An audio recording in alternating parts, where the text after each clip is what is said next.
Guys দেখো আজকে আমি কি বানিয়েছি, আলু ভাজা আর এই যে রুটি। এই যে রুটি বানাচ্ছি, তেল দিয়ে দিলাম একটু। রুটি আর পরোটা আজকে।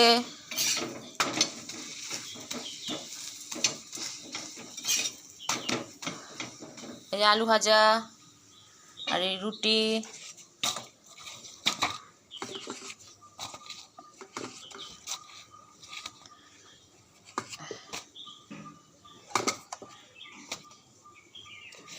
আজকে হয়েছে আলু ভাজা আর রুটি। রুটি হয়ে গেল, গ্যাস স্টপ করে দিলাম, রুটিটা নামিয়ে দিই। এবার কী করতে হবে, রুটিগুলো ছেলে টিফিন নিয়ে যাবে, স্কুলে যাবে।